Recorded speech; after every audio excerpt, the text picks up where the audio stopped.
is not only for me to present Thank you. Is not only for me to present information to you, it's also to provide a platform for you to ask questions. That is the goal of this session.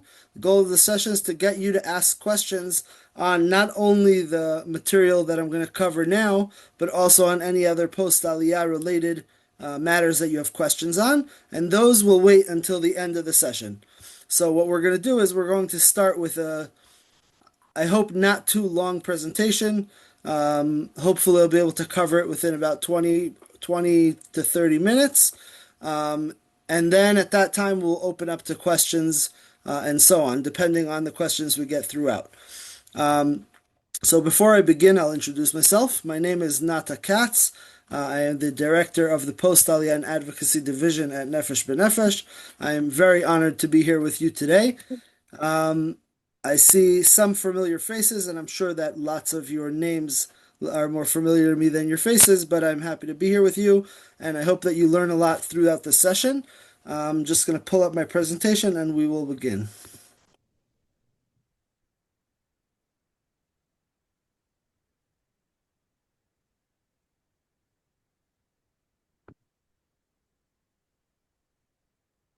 Okay. Um, I hope that everybody sees my screen. So, what we're going to be covering today is mainly Israeli travel documents and traveling outside of Israel within the first months and years of your Aliyah. We will cover a little bit beyond that. And then, of course, you will have questions that will be relevant as we go. Also, after, again, you can open up to different questions that are not necessarily on this topic. I would ask everybody before we begin, if it's possible, if anybody has their microphone open, if they can shut it, that would be great. It would reduce the surrounding noise to this presentation. And if your camera is off, feel free to put it on.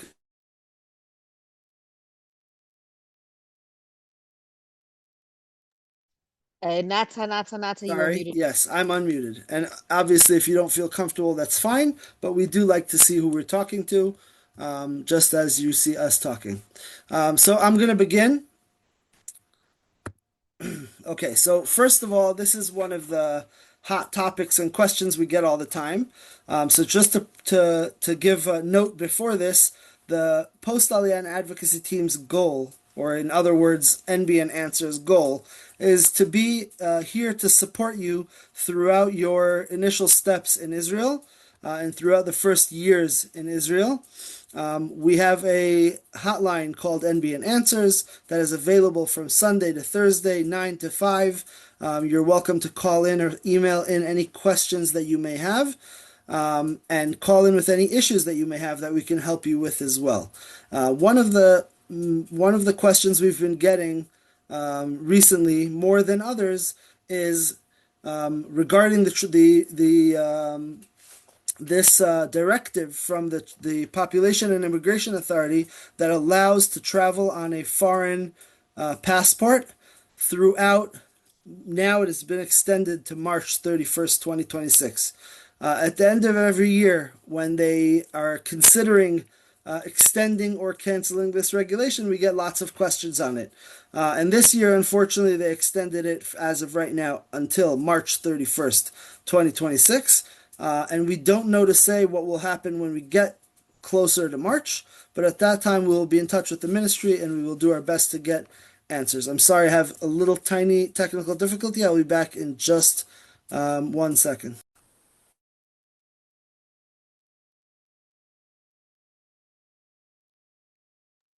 Hi, this is Sippy. I'm just gonna, I am putting some information in the chat as we go along.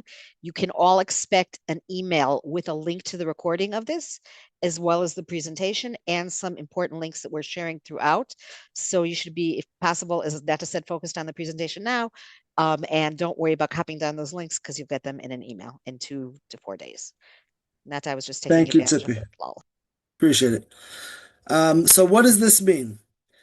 In general, the goal is, and the regulations of most countries are, that you need to enter and exit that country on the local passport of whatever country it is you're traveling to. So if you're going to the United States, you should be entering and exiting the United States with a US passport that is valid. Okay? If you're entering and exiting Israel, you should enter and exit Israel with an Israeli passport that is valid. And the way to circumvent that, if you don't have the passport of the place you're going to, is usually with a visa. Okay? The Israeli authorities now are saying, we decided that for whatever reason, you don't currently need an Israeli travel document to enter and exit Israel, and you can travel based off of the document that you will be entering and exiting a different country. Okay? So again, this is currently extended until the end of March, until March 31st, 2026. And as we get closer to this, we will be sharing updates about whether this has been extended. But of course, feel free to reach out to us if you have questions about this and what you should do in the meantime. Okay? We will cover some of that here. And again, you will have questions. We're happy to answer. So, the first document we're going to discuss is called a Tudat Ma'avar. Okay, in foreign language, that is what it says here in parentheses, which I will not try to pronounce because I do not speak French, which Sippy does. So maybe Sippy can help us with that. But this document is in lieu of a regular passport. It doesn't have all of the strength of a national passport, but it is an official travel document of the country. Olim Chadashim within their first year of Aliyah are not eligible for an Israeli passport. That's the law, those are the regulations. There was a short period of time in which this had changed, but now it had changed back. So within the first year of Aliyah, it is appropriate for people who want to travel to get this Tudat Ma'aval. You get it from the same ministry by scheduling the same appointment. We'll discuss that in a minute. But this is something that you get and is valid typically for about 5 years and can be extended afterwards. But we're going to talk about when you're eligible for a passport as well. But in the meantime, when leaving and entering Israel, when this regulation that we mentioned in the last slide is not valid, the appropriate way to leave and enter the country is with a Tudat Ma'avar from the Population and Immigration Authority, which in Hebrew is called Reshut HaOchlusin VeHagira. Some of us call it Misrad HaPnim, just because that's what it was called for many years. And that stuck in our heads, but it's called the Population and Immigration Authority, and that's a document that you do want to get even though this regulation is in place, because the document, we'll talk about this, but the document can take a few weeks to arrive in your home, and you don't want to get stuck without it if you do need to travel. So this document is issued within the first year after making Aliyah, or after the first year, if you don't meet the requirements for an Israeli passport. We'll talk about those requirements in just a second. You can apply for a Tudat Ma'avar 3 months or 90 days following your Aliyah, whichever of those two timelines are longer. Okay? The reason that you can't apply for this document prior to that is because when you make Aliyah, if you were not an Israeli citizen before making Aliyah, you would have signed a document in the ministry's office called Arli, which is a form that says that you have the right to renounce your Israeli citizenship within 3 months of your Aliyah. And because you have that right, they won't issue you a passport. They don't want to issue somebody a passport, which is a national document which will allow you to travel to any country basically that accepts our passport. And then you go and renounce your Israeli citizenship, and that can create all kinds of international issues. And therefore, during that time, you cannot issue a Tudat Ma'avar, a passport, or whatever it is. And that can only be done after that time. If you have specific travel needs during this time, during the 3 months, and this regulation that we just talked about is not in place. So let's just say you need to travel in April and you are within 3 years of your Aliyah, 3 months of your Aliyah, then you can talk to our team and we can guide you on how you would travel during that time. Okay, but most of you have already made Aliyah, if not all of you, and therefore this is not relevant for right now because again, this regulation is in place that you can travel without your Tudat Mavar. But again, I'm going to stress that it is important that at this time you do schedule your appointments for the ministry's office, for the Population and Immigration Authority, in order to order your Tudat Mavar, which will take a couple of weeks to arrive. Another very important document is an Israeli passport. So the previous one, the Tudat Ma'avar, was a document that we talked about in lieu of a passport for those who are not eligible. But who is eligible for a passport? So we're going to cover that now. The first Israeli passport can be applied for only 1 year after making Aliyah, and depending on if you fit the criteria below. So within the first 5 years of Aliyah, the passport that you issue can be a 5 year passport, and only if you've spent 60% of the time after Aliyah in Israel. Basically, what they want to see is that that you have your center of life in Israel, that you've settled in Israel, that you've actually moved here to Israel. And if you spend less time than that, then they consider you as if you are not a resident of Israel, and then you will stay with the Tudat Ma'avar.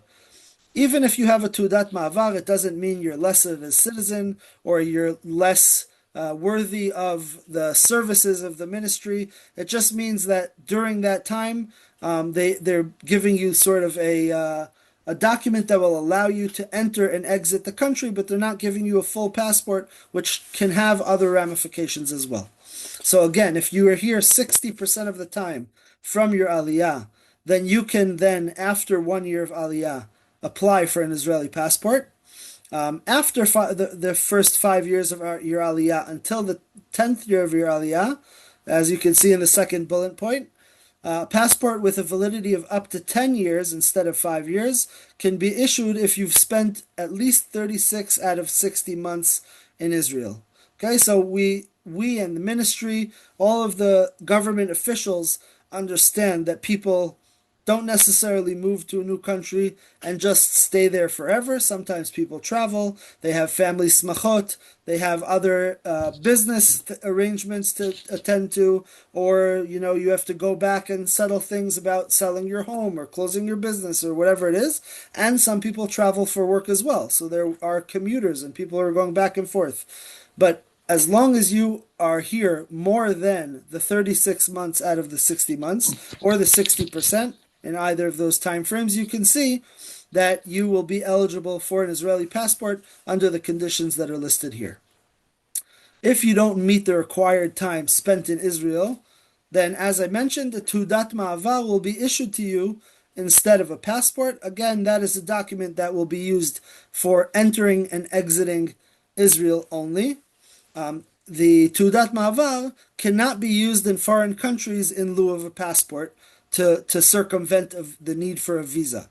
So if you're going to certain countries, just say Russia, for example, who doesn't allow American citizens to enter without a visa to Russia, the Israeli passport can allow you to enter Russia without the need for a visa. But a Tudat Ma'avar cannot be used instead of a visa, and therefore, if you don't have an Israeli passport, but you only have a Tudat Ma'avar, you would need to get a visa to that specific country. So when traveling to any specific country, you need to make sure that you have the documentation that will allow you to travel to that country and enter with or without a visa, so you know what to expect when planning your trip.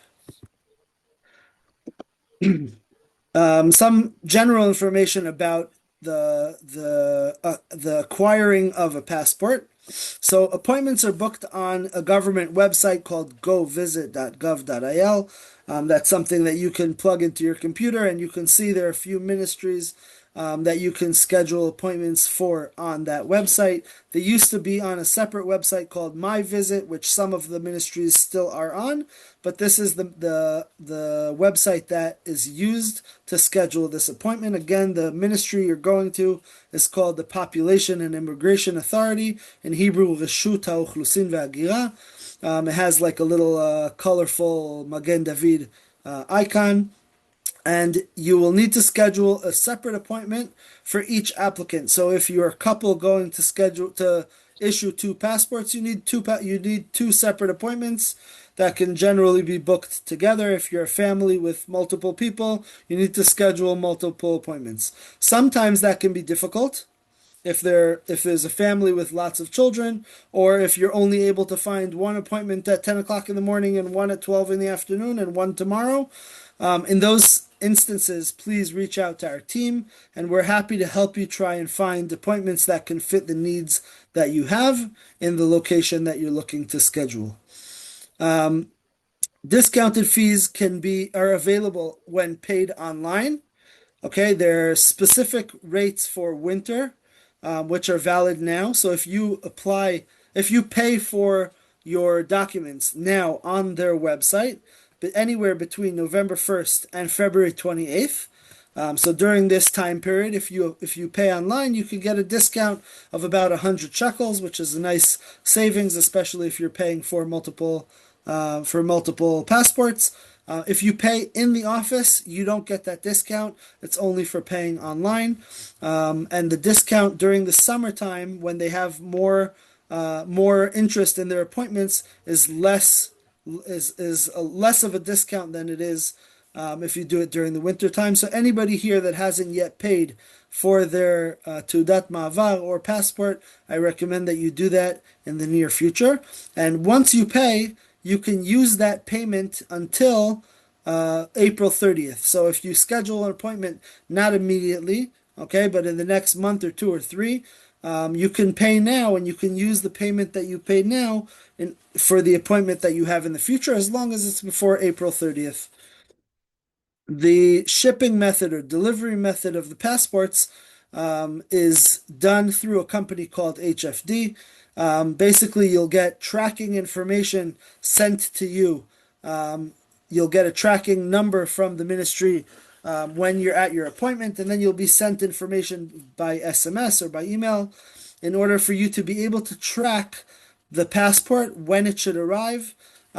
Sometimes it can take some time. It could take up to 2 months to receive your Tudat Ma'avar or your passport, and sometimes they surprise you and you get it within a week.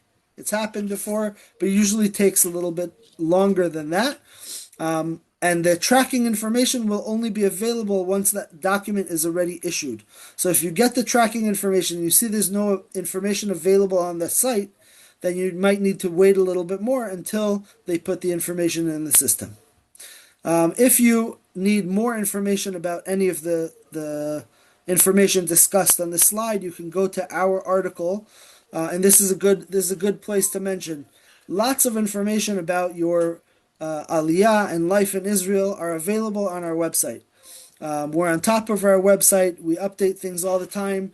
We're in touch with all of the ministries in Israel, and we get real-time information. And we try to make sure that these things are updated on our website, and that we share these updates as well on our WhatsApp and Telegram channels and our Facebook pages and so on and so forth. But the best way to find the information would be to go to Google and just put in NBN, like Nefesh B'Nefesh, NBN, and the keywords that you're looking for. So if just for example you put in NBN passport, then this article that's called Obtaining or Renewing an Israeli Passport will come up as your first option.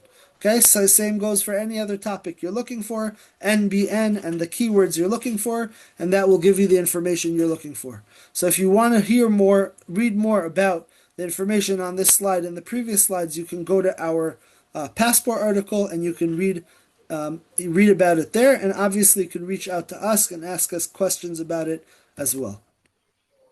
Okay, so once you've scheduled your appointment with the Population and Immigration Authority, or in Hebrew, Reshut HaOchlusin V'Hagirah, what is it that you want to make sure to take with you to your appointment? You want to make sure that you take your Tudat Zehut, which is your Israeli ID card, any previous passports, Israeli passports that you may have had. So if were an Israeli citizen prior to Aliyah, and you have an expired passport that was issued to you either here in Israel or at a consulate abroad, make sure to bring that with you. Your foreign passport is important for you to have for many reasons, but the main reason is for them to be able to connect your two passports, your foreign passport and your Israeli passport, in their system, which will help you when you're leaving and entering the country in certain situations. Just for example, if you don't have your if you're traveling without an Israeli document, but you already applied and your file is connected with your foreign passport upon entering Israel, that will help you with entering the country, even if you do need to apply for some sort of digital visa or anything else. So it's good to bring your foreign passport with you so it's on their file. You can pay with any major Israeli credit card. You can use Apple Pay, GPay, or pay online in advance. As I mentioned, if you pay online in advance, you'll have a discount, and paying in the office is without a discount. But generally speaking, they do not receive cash in their offices, and they do not receive foreign credit cards as well. So make sure that you have either an Israeli credit card or that you pay online so that you can get the service that you need. And again, if you pay online, you'll get a discount. So I recommend doing that. There is no need to bring pictures with you. Once upon a time, you'd come with, two little passport pictures in your hand. There's no need to do that anymore. They have their biometric cameras in the office, and they will be taking your picture while you're there, so you don't have to worry about that. And just And one last reminder that the discount is valid through February 28th for requests that are given by April 30th. can you use online? Can you use a foreign credit card? I don't believe so, but Sippy, do you know if I'm wrong? So all the information says you cannot. And that being said, we have heard from Olim that some foreign credit cards do go through. They usually don't like diners and don't like American Express, but other foreign credit cards go through. However, if it doesn't go through, you have no recourse because officially you're not supposed to be able to use foreign credit card. Yeah, I actually saw them posting, I think it was today or yesterday, reminding that they don't accept cash and reminding that they don't accept foreign credit cards. But I did hear that people were successful.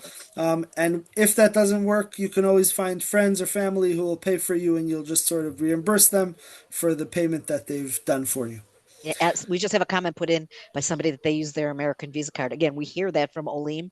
Uh, Online. yes, Hmm. but Okay, you can try. great. Worth trying. It's always worth trying, especially if it doesn't cost you anything. And how about Apple Pay? So Apple Pay should work as long as you're using an Israeli credit card connected to Apple Pay. Thank Okay? you. Besimcha rabba. Okay, so temporary passports. So very often, um, people have to travel either last minute or they lost their passport or something went wrong and they need to travel now and they don't have a travel document to use. So as I mentioned, currently, you do not need to have an Israeli travel document in order to leave and enter the country. But come April 1st, if you don't have a travel document and they didn't extend this regulation and you need to travel now because you didn't listen to Nata on his webinar when he said schedule an appointment today and pay today so that you get it on time, then it could be that you'll find yourself in a situation where you need to travel and you can't leave because you don't have an Israeli travel document. So there is an option for a temporary urgent passport. I do not recommend using it, but it exists. So if within 48 hours of your travel, you find yourself without a travel document, in the airport on the second floor, there is a little office of the Population and Immigration Authority who are more than happy to take your money, lots of money, over 800 shekels for a temporary passport, which can be issued to you on the spot so that you can travel if you're in a situation where you need to leave immediately. If that happens, and if you do go to the airport in order to issue that temporary document, again, only within 48 hours of your travel will they issue it to you. I do recommend going extra early. So if you were going to go 3 hours in advance of an international flight, or per the current regulations or suggestions of 3.5 to 4 hours, I would give yourself another hour or two to make sure that you can, even if there isn't a line, sometimes it can take time, but often there's a line there. And you want to make sure that you're not missing your flight because you're dealing with issuing a passport. one of the suggestions I can give is if you do find yourself in a situation where you do need to get an urgent passport, since it can be done within 48 hours, if you have the time to go the day before instead of 5 6 hours before your flight, if you have the option to go a day before, issue that document, go home, and then go back the next day for your flight, that would be recommended, and that will make the travel experience maybe a little less hectic. Okay. One very important caveat to this is if you have never issued an Israeli travel document before, you won't have a problem issuing this document at the airport. But if you've already issued an Israeli travel document, whether it was a Tudat Mavar or a passport here in Israel, if the document you're going to issue within 48 hours of your travel is the second document that you're issuing, you need to have already issued the biometric document in the office, meaning you would have needed to go with an appointment to the ministry's office, have them go through the process of issuing you a biometric passport, which you know you will not receive on time, and then go to the airport and be able to issue your temporary document, paying additional money for that as well. But that's the only way to do it. It's very important to take into consideration if you are in that situation. But again, because these things are very nuanced, I recommend if you do get into any situations like this, just give us a call. We're happy to guide you on what you need to do and how you need to do it in order to make things a little less stressful, a little more manageable. Okay? As I mentioned before, you can find all this information on our passport article, which you can find by going to Google, plugging in NBN passport or any of the words that sound like that. But you can also reach out to us and we're happy to assist you. A couple of things that are related to travel, but not the travel documents themselves, that are important to mention. So I'm going to go into a couple of different topics here quickly, and then we're going to get to our questions and answers. While you're traveling abroad, it's very important to have traveler's insurance. I'm sure I don't need to tell any of you that that's an important step and an important tool for you to have when traveling. It is important to say that you can only issue traveler's insurance prior to your travel. If you've already traveled to whatever destination, once you arrive, you can no longer issue traveler's insurance. So before you go, you might want to look into what options are available to you. Okay, so here in Israel, we have a couple of different options. The Kupat Cholim that you're registered with, the healthcare fund that you're registered with, whether it's Maccabi, Leumit, Klalit, or Meuchedet, they may have some sort of policy that they can offer you. There are private insurance companies or firms that can help you with various travel insurance packages as well. There's a very popular one called Passport Card, where you register for their service, and in the airport, you're issued like a physical, looks like a credit card from that company called Passport Card. And then if there are any claims while you're abroad, they basically just put money on your card and you swipe it, and that's how you get medical care. The Israeli credit card companies also offer travel insurance through the credit cards with different discounts for being a card holder. So there are lots and lots of different options out there. But once again, if you want to hear more about this, read more about this, go to Google, plug in NBN Travelers Health Insurance or Travelers Insurance, and you'll find our article that gives you these options and maybe a couple of links to the different options and the providers that can share more information as well. Okay? But again, it's important to make sure to cover yourself before you travel so that there are no issues. Uh, 1 second. Sorry. Bituach Lomi. So this webinar is not about Bituach Lomi, so we won't dive very deeply into Bituach Lomi. But Bituach Lomi is the National Insurance Institute of Israel. The Bituach Lomi covers two main areas of life, so social services from life to death, and health insurance in Israel. So all of you should be registered to a healthcare fund, to a Kupat Cholim, but the eligibility to be registered to a healthcare fund is by being a resident and registered within Bituach Leumi and paying Dmei Briut. That's what it's called. The health insurance is called Dmei Briut. As mentioned and as it says in the first bullet point here, healthcare in Israel is based on residency. I imagine that most of you have made Aliyah and are spending more time in Israel than you are abroad, but it is very important to make sure that you know what the residency requirements are here in Israel in order to maintain your residency, even if you're traveling back and forth. If you're traveling back and forth for months at a time, just enjoying yourself there, enjoying yourself here, that could look a little fishy to Bituach Leumi.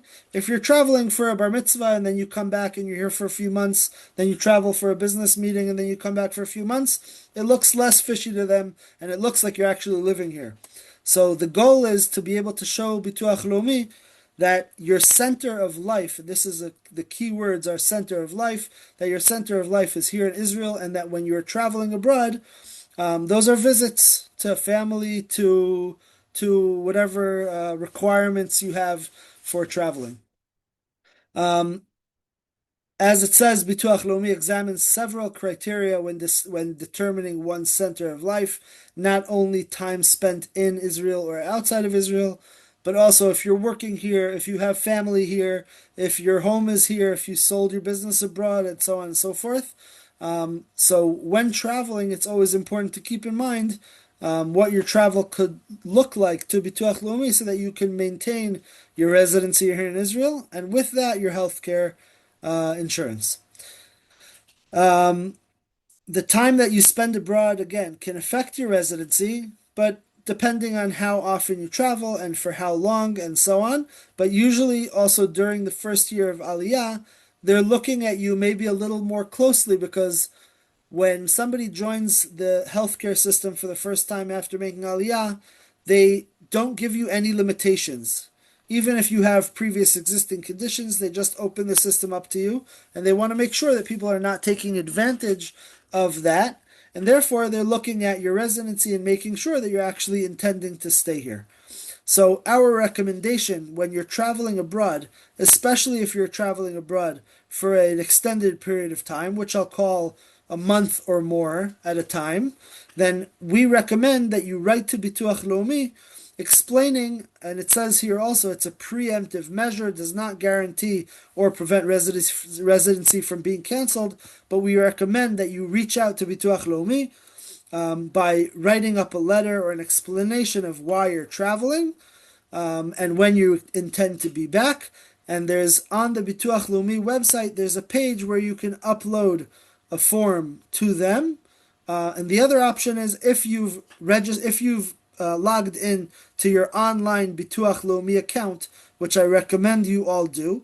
And if anybody doesn't know how to do that, we have a guide online, and you can write NBN, Bituach Leumi online account, and you'll find our guide to open that account. And once you do, there's also a place to upload that type of document in your online account as well.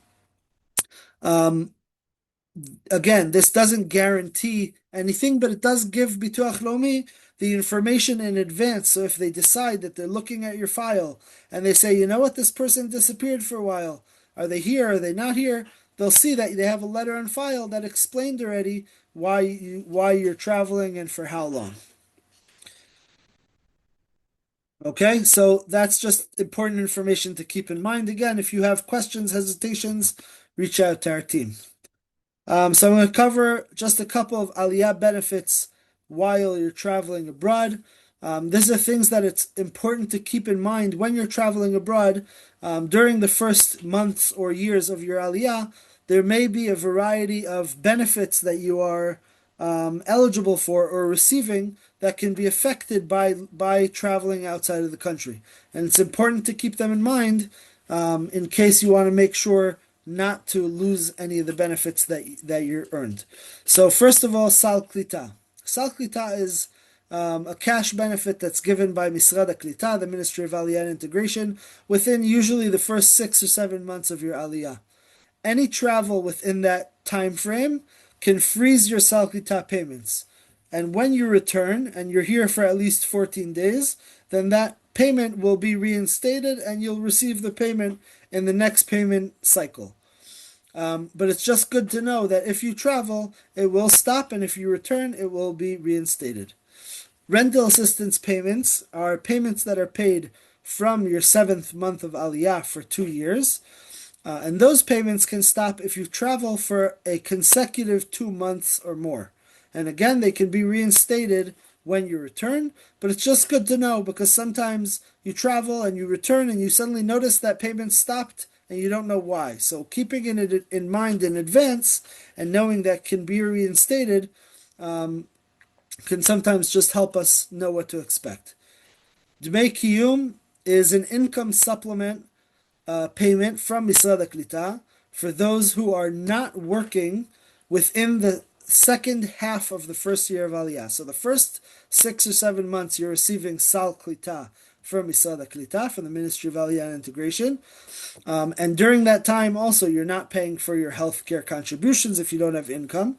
And after that time, from the 6th month until the 12th month, if you're not working and if you don't have income during that time, you can check with Misrad HaKlita if you're eligible to receive this income supplement, Dmei Kiyum.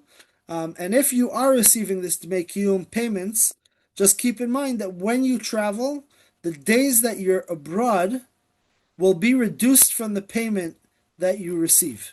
Okay? Meaning, if just for example, you're receiving 1,500 shekels a month and you're gone for 2 weeks, so then that payment will be cut in half for that particular month. So that's just something to keep in mind when you're traveling. Bituach Lomi, we already mentioned in the previous slide, it's important to make sure you maintain your residence, that you update Bituach Lomi before your travels if you're intending to travel for an extended period of time. Okay, and just keep in mind any of these benefits while traveling abroad.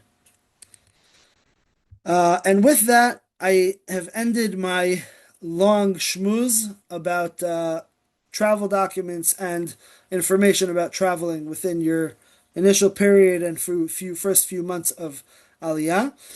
This is our contact information. Answers at nbn.org.il or calling from an Israeli phone number. If you call star 3680, you can reach us between 9 to 5.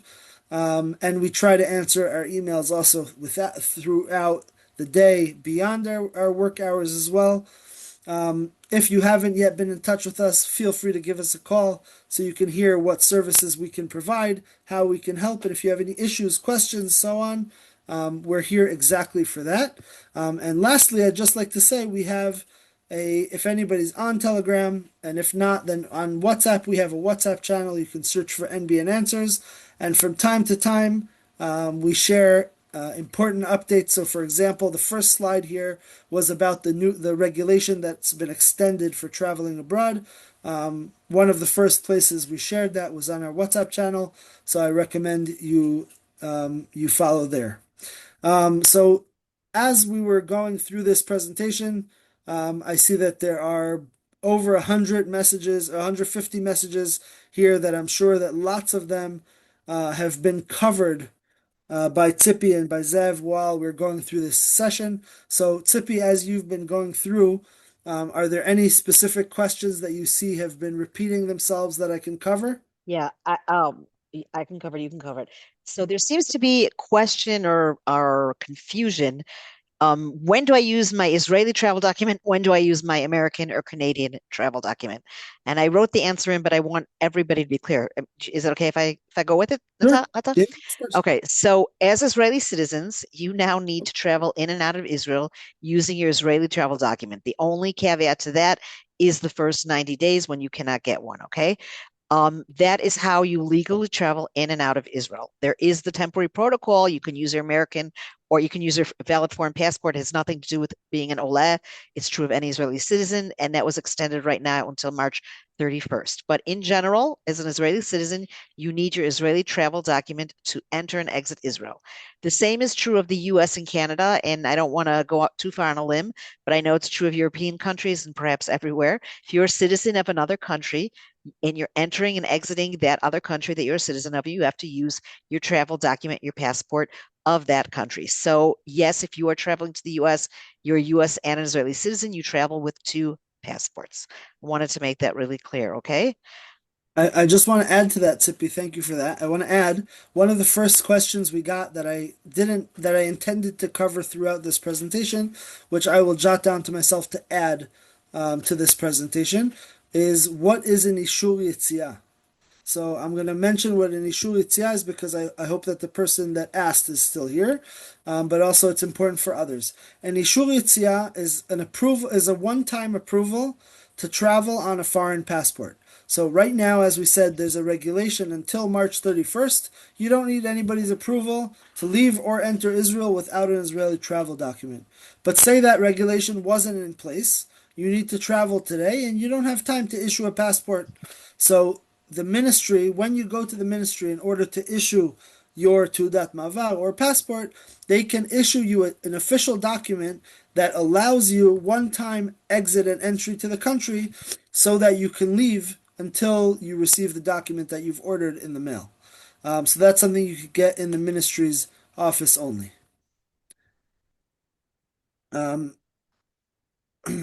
Okay, so Wait. somebody here asked So about how many can we, months. on Yeah, that, sure. please, on that same issue, the Yeah. paper that they gave us, this Ishur Yitzhak, Mhm.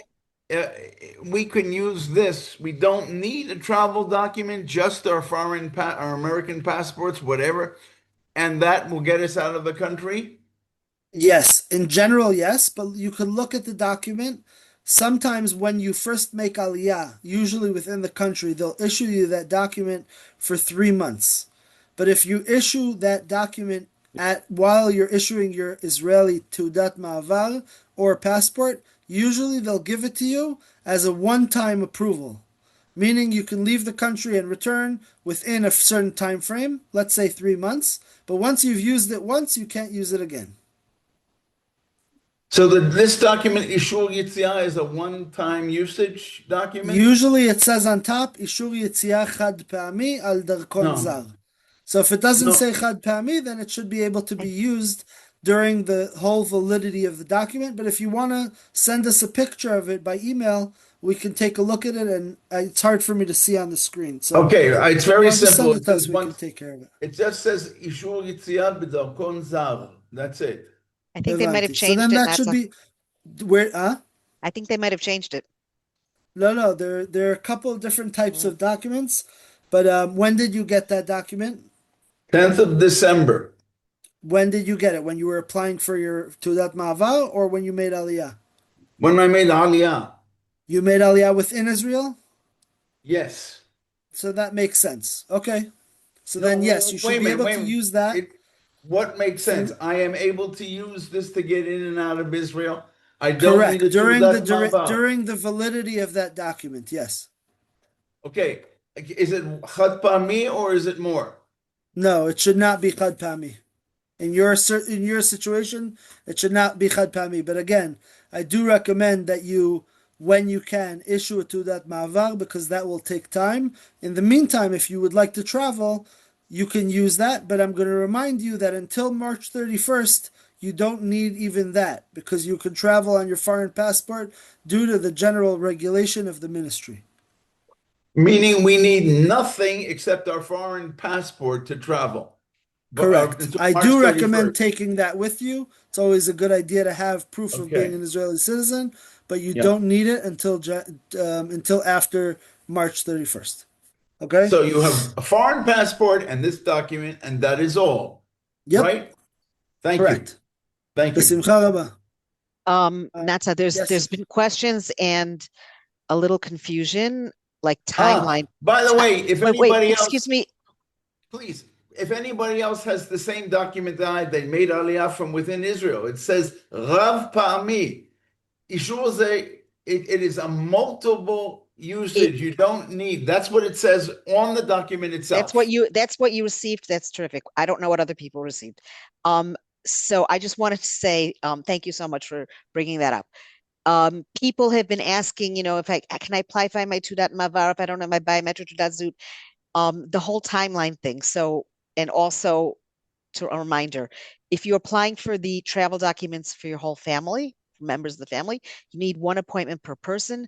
There was a question, and that's, I hope I gave the right answer. A child who is 16, do they need to go with both parents? And I responded no. If the parents are registered as married in the Misara Pnim and the Mirsham Muklusin, then enough for one parent to go with them. However, they should bring the passport of the other parent. As far as getting Correct. So, appointments, yes, correct. okay, thank you. As far as getting appointments for each family member, that can be challenging sometimes if it's a larger family. And if you're having trouble with that, please call us.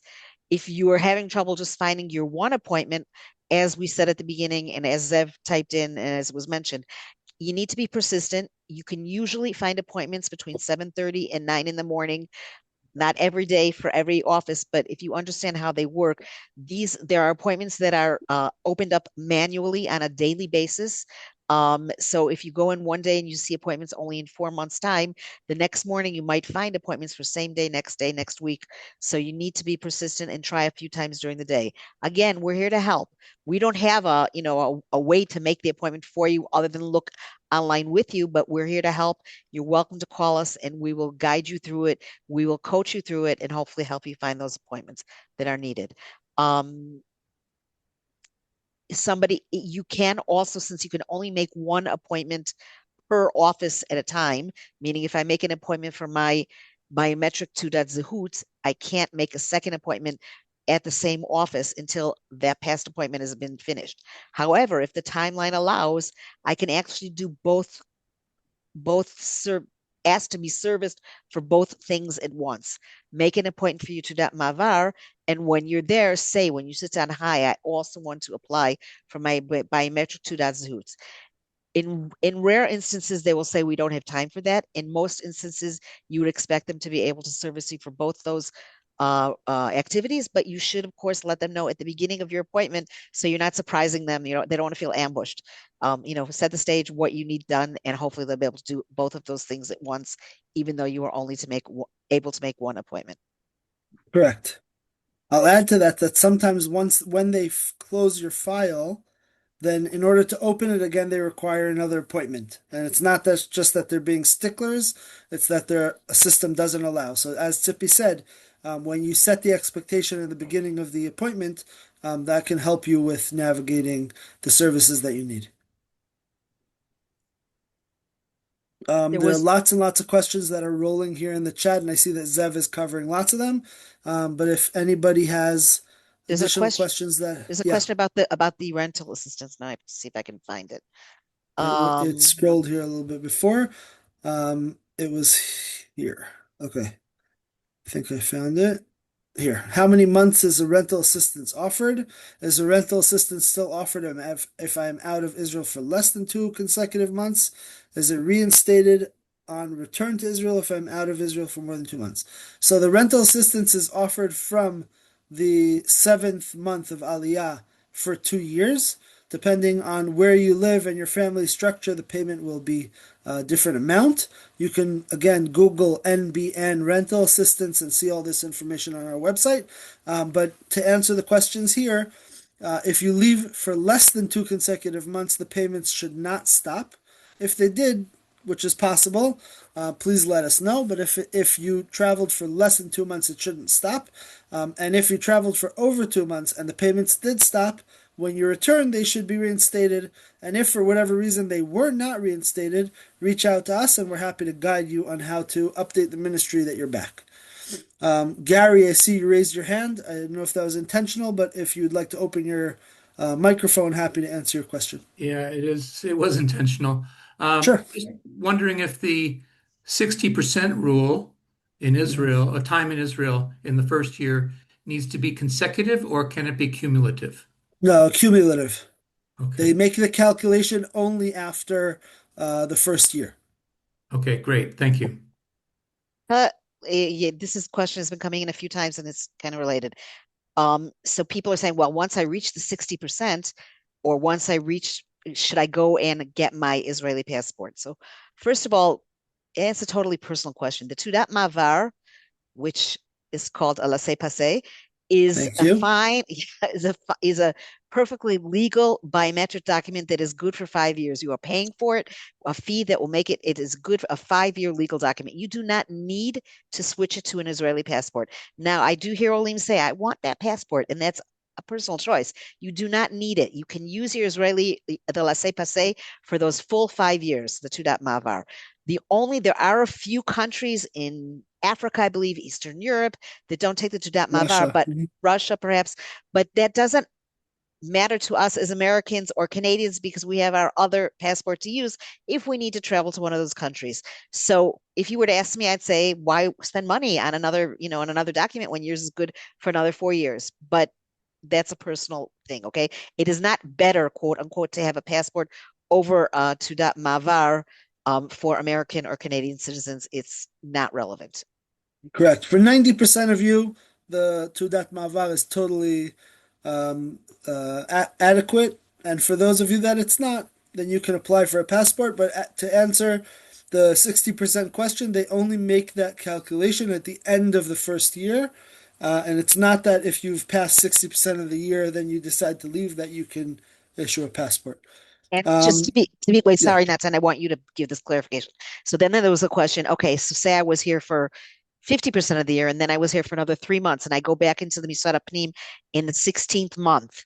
Do they calculate the 60% in those first 16 months, or they calculate it for the first 12 months and then for the next 12 months and so on? I believe I have to look back at the regulation, but I believe that they do it on a yearly basis based on the time that you've spent here. So it could be after the first year, they'll check 60%. After the second year, they'll check 60% again of the 2 years and so on. I don't believe that they check it based on the day that you enter. That I could be wrong about, and I'm happy to check and clarify if I was wrong. But during the first year, 100%, it has to be only calculated after the year. I see somebody else's hand is up Yeah. if they'd like to Hi. just open your microphone. Can you hear me? Yes, who's speaking Oh, now? this is Debbie Deborah. Schreier. So okay, so Hi. Anais will be with you in 1 second. Yes. Hi. For Hi. how long after Aliyah do you have to continue to tell Bituach Lumi that you're leaving for longer than a month? We know people have made Aliyah a while ago and they come and go and they don't have to keep writing to Bituach Lumi. Okay, How so long? Yeah. you also don't need to be writing to them, just like they don't. But we recommend to you that as long as you are living here in Israel, anytime you are leaving for an extended period of time, we recommend that you write to Bituach Leumi, at least for the first few years of Aliyah. If you happen to talk to them about it, you can give them our recommendation. They're welcome to use it or not. But we've found that often that can help in situations where Bituach Leumi is not sure about your settling in Israel. I can share, in addition to that, that generally when Bituach Leumi decides that they are going to cancel somebody's residency, it's not an immediate decision. It's what happens is they send you a letter that you may or may not receive. But if you are logged into your online Bituach Leumi account and check from time to time that if you received any new notifications there, they do send a letter if they decide they're going to cancel residency. They send a letter between 45 to 60 days before the date that they're looking to cancel your residency, notifying you of the fact that they may cancel your residency and that you have that amount of time to send them a letter explaining why you're out of the country for that amount of time and that you actually do live in Israel and so on. You explain yourself, and that can deflect their decision to cancel your residency. But Okay. again, if you send that information Yeah. in advance, sometimes that can help. I missed what you said. You said you recommend it for sure during what, the first year? I the said letter? the first year for sure, but also the next couple of years as well. I don't know to give an exact time frame because again, this is just sort of our trial and error. I would say within the first 5 years or so, I recommend notifying them if you're going for extended periods of time. But again, it's not an exact science. It's not something they asked for. It's just our recommendation based on situations that we've seen Olim have over the last couple of It's months. to be, and that's if I can just add something to be clear. If you're traveling for 2, 3 weeks, you don't need to let them know. We're talking about longer periods of No, travel. 2 months. And okay, and the reason, again, it's not an exact science here.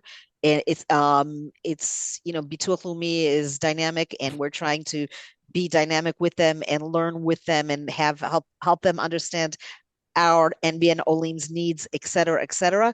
So right now we are recommending, at least for the first few years, you will certainly have friends who made Aliyah X number of years ago and don't let them know, and there's no issues. And regular Israelis don't have issues. Not that you're not a regular Israeli, but No. right now they're checking to see where you as an Ola, where your center of life is. So it never hurts to send them that letter. Well, okay, thank you. Yes, I have a question. My name is Diane Rosenblum. What? Excuse me. Again, we have I do somebody believe there here was some who's, people with their hands yes, raised. Anais has been waiting patiently, so we'll take her question first. Thank you. I just have a quick question, and it's operating under the assumption that I don't have an urgent need to travel, and I'm trying to avoid any bureaucratic complications or like brouhaha. I don't want any problems with the government or anything. Mhm. I was wondering if you recommend a certain amount of time holding off on travel. No, not anything specific. I think the goal is that once you're making Aliyah, the goal isn't to lock you into being in Israel. It's trying to allow you to go about your day to day. But yes, there are bureaucratic steps that need to be taken care of. I wouldn't stop myself from traveling or doing what I need to do, whether it's traveling for fun or for visiting family or for business or for whatever it is. If you're not sure what the best way to do it is so that you don't have any issues, then you can give us a call and we can hash it out. But for the most part, I'd say go about your business and just make sure that you have all the documents that you need in order to do that. Okay, thank you so much. I have a question. My pleasure. I made Aliyah Yes, about in September of 22. I've been here for about September of 22. Okay. I've been here for about 40 months. I made 2 trips to the US for 8 weeks each, and I was gone and went to Egypt for a week. Well, I have a passport. They gave it to me shortly after I arrived. Uh, do I need to worry about getting it? Will they renew it for me automatically? There is, I'm not sure I understand the question, but in general, there's no automatic renewal of documents. You need to schedule an appointment I and have an go into, appointment. to, I have an what? appointment. I have an appointment Okay. tomorrow. So Avanti. I've got I've been here 34 of 40 weeks. Mhm. That shouldn't be a problem, should it? Avanti. But the document that you have now is a passport, not a Yeah, Tudat it's Naval? a regular Darcone. Regular Darkon. And you got it in 2022. So listen, I'm not 100% sure. And I'll tell you why. Because in 2018, the regulation changed to allow to allow Olim to receive a passport within the first year, and that was valid for about 2 or 3 years. Mine And was then they 1 year. changed. You what? Mine was valid for 1 year. The first passport was valid for a year, and then they changed the regulation. I don't remember if in 22 or 23, back to that Mavar. So I'd have to look at whatever the regulation is based on right now and where how many months you're here and how long you have the passport and so on.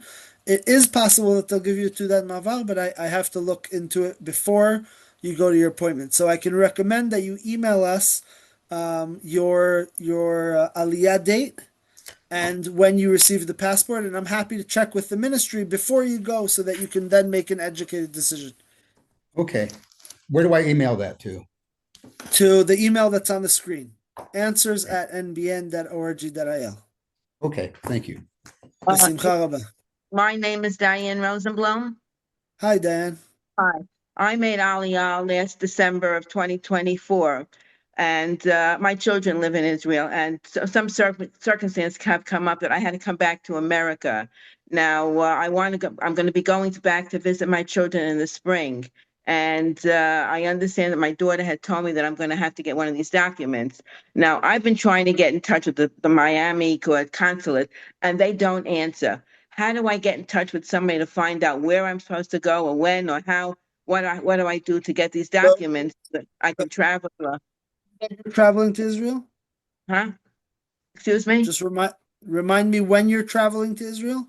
Sometime in the spring, it'll be after After Passover. Passover. Avanti. I don't have a magical way of reaching out to the consulate other than what's on their website. I would say if you travel to Israel before March 31st, you don't need to have your passport with you, and we could figure out how to make you do it here. But if you're traveling after March 31st, then really you need to be in touch with the consulate. Um, I don't have What any good suggestions right appointment? now other than just trying the website multiple Sorry times. for a moment, Nata. Someone Yeah. just replied in the chat that the Miami consulate to respond to emails, and they recommend Diane to send an email to the consul. Yafe. They respond to emails. Okay, but to make an appointment to go down to see them to get all the papers that I need, can I do that? Not make an appointment online? So I don't know if you can make an appointment online, but as Zev just shared, and somebody here in our chat shared that they've emailed the consulate in Miami, and they did receive a response from them, and maybe that's a good way to reach out to them to ask for the best way to schedule an appointment. Uh, okay. Wait, I have another question. All righty then. So that's basically all I would need is just not the passport, but the other document. The Tudat Ma'avar, yes. Okay, another question. My Mhm. ID expired in March, and my daughter was trying to make an appointment, and she could not get an appointment, so I ended up getting back here. Now I understand that the consulate does not renew ID cards. No, they don't My deal with ID cards. That's only done in Israel. If you let us know when you have your travel dates, we can try to get you an appointment for when you're physically in Israel. Oh, okay. Or I could have my daughter make an Yeah, appointment put for her me. in touch with us. No problem. Yeah. Okay. Very, very good. Okay. Thank you. Besimcha. I see Ellie's hand has been up. Okay. Very good. Okay. Thank you. And I also would Besimcha. suggest not to people, who are waiting to ask the questions. You're also welcome to continue typing questions in because there's been a lull. Yeah. Ellie Hauser. Thank you. Besimcha. So we have two scenarios. One is my wife's time in Israel linked to my time, or am I the one who would get, punished? Because she's here full time. I have to travel for work for 2 weeks, basically, every month or every 2 months, depending on how I set it up. So that's one question. Is Wendy, the wife, counted as being out of the country if I'm out of the country, or she's on her own schedule? So I wouldn't use the word punished, but I will say that in certain situations, or I'll separate it out by the various ministries and benefits that you receive. In certain situations, they'll see you as a family. In certain situations, they'll see you as individuals.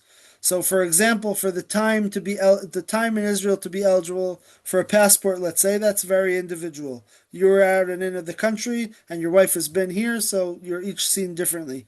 Bituach Leumi, for example, usually look at a family unit, but in certain situations like yours, they can look at you separately, but we need to explain that to them.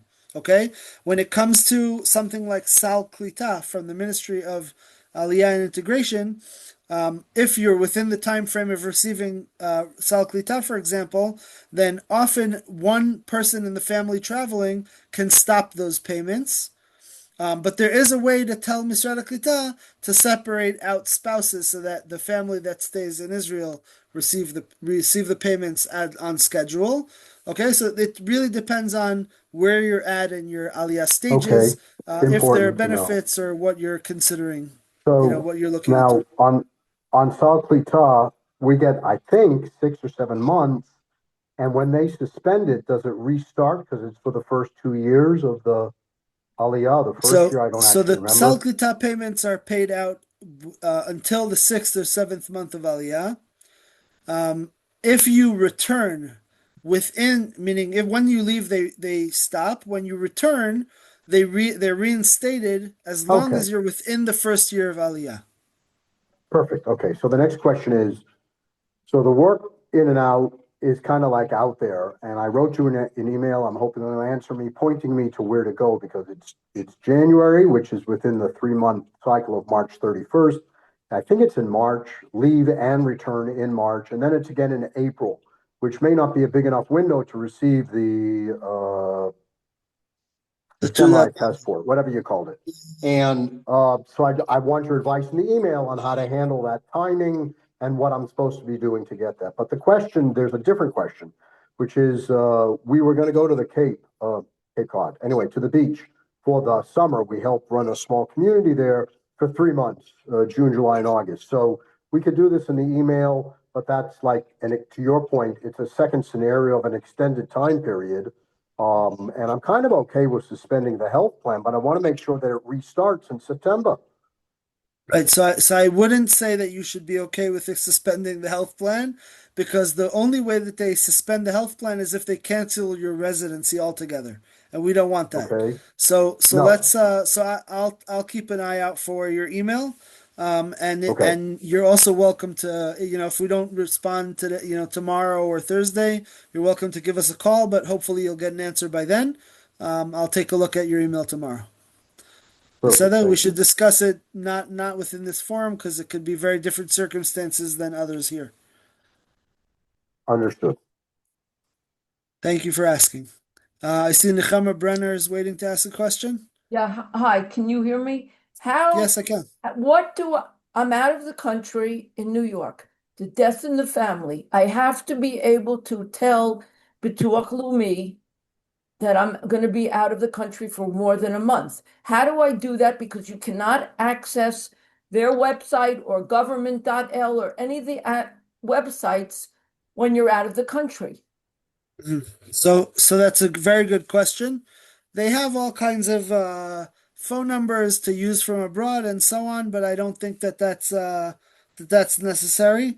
I would recommend that you write into our answers email, and we're happy to check with Bituach Leumi if they're looking at your file if they see that you're abroad. But again, if you're abroad only for a couple of weeks, it shouldn't be an issue. As long as when you return, you make sure to take a look at your Bituach Leumi online account to make sure that there's no notification from them questioning your residency. But it's more like 7, 8 weeks. Evanti. So, and Baya, so send us an email. We're happy, or even just send us a letter by email. We're happy to send it to our contacts in Bituach Leumi Okay. to add to your file. That's Okay. what, yeah, can I just be clear, sorry, not to, that's what definitely suggest, send us, not just an email, send us in the email, the letter that you would like us to upload to Bituach Leumi, and we can do that. We Okay. do that for Olim who have trouble because they're overseas. Okay, thank you. Thank you, Tzipi. Okay, so we're coming up on 9:10, and I'd also like to respect everybody else's time here. So I think that we've covered many, many questions and we've covered very important information here. If anybody has additional questions that are pressing for right this moment, we're happy to take one or two more questions, but otherwise, we will say it's been an honor and a pleasure. Thank you so much for joining us, and we are very happy to continue interacting with you over email, phone calls, Zoom, or just hop in our office, and we're happy to schmooze with you. We sit generally in Yerushalayim, and we also have an office in Tel Aviv. So you let us know what the best way for us to service you is, and we're happy to be there. Yes, Carol. Hi, yeah. Every time we speak with, this is Barry. Every time we speak with Bituach Leumi, they give us a 75-day number. They say if you're traveling more than 75 days, that could become a problem. Is there anything magical about 75 days? Which office are you speaking to, may I ask? This In is the which city? Rehovot.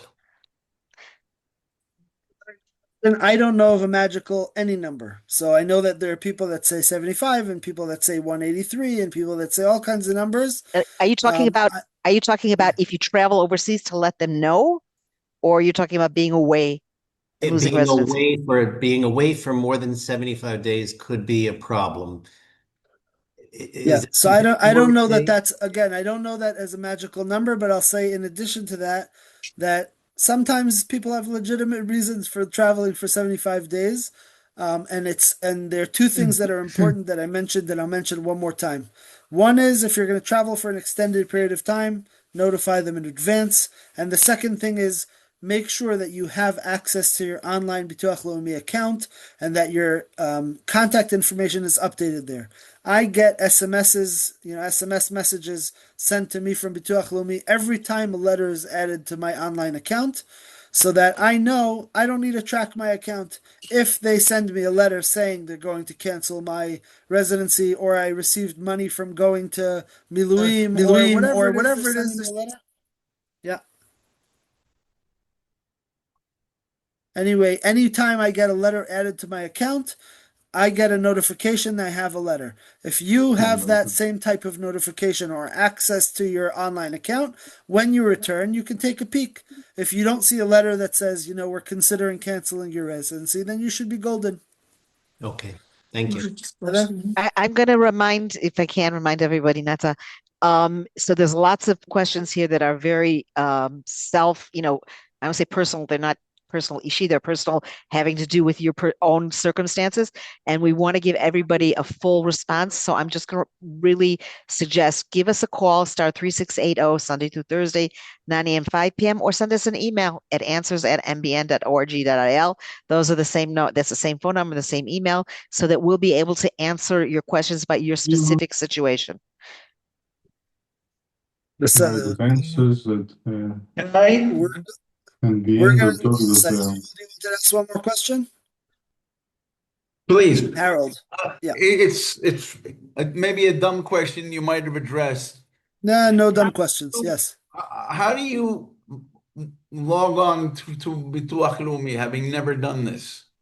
Okay, so Tzipi or Zev, can you attach the article? Yeah, we have a guide on our website that walks you through logging on to your online Bituach Leumi account.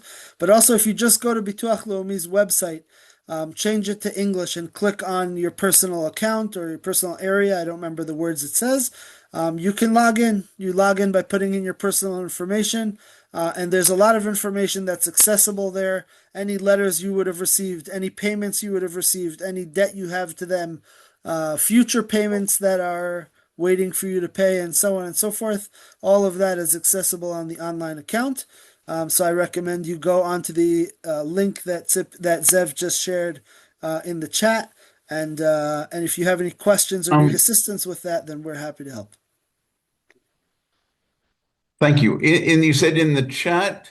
Yes, look in the chat, in the meeting chat. The last message on the bottom has a link to the second to last. I will also add, Nata, that the follow-up email, I hate to say you're going to get in a day because it might take 2 days, it might take 3 days, but you will get a follow-up email with a link to the recording, as well as with the slides in a PDF form, as well as many of the important links that were shared today. So I certainly understand you want it now, but anybody who's feeling a bit overwhelmed, you'll get that follow-up, then you can go through it slowly and have all those links and all that information in front of you, and hopefully they'll be helpful as well.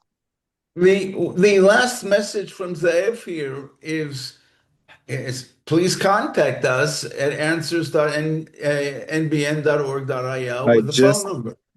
I just sent it again, just now, and Tzipi also. Yeah, but that's fine. If you don't see it, then you'll receive it in the email we send. Yeah.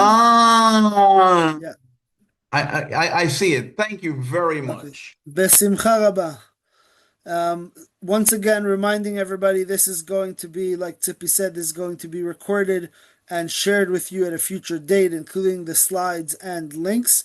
And in the meantime, if you have any questions or concerns, please reach out to us Sunday through Thursday, 9 to 5 at answers.nbn.org.il. www.org.il or star 3680. And we're looking forward to seeing you on our next open forum. Thank you. Thank you very And have a much. great night, everybody. You I'm too. also impressed by Zev's Northern Lights. Thank you very much.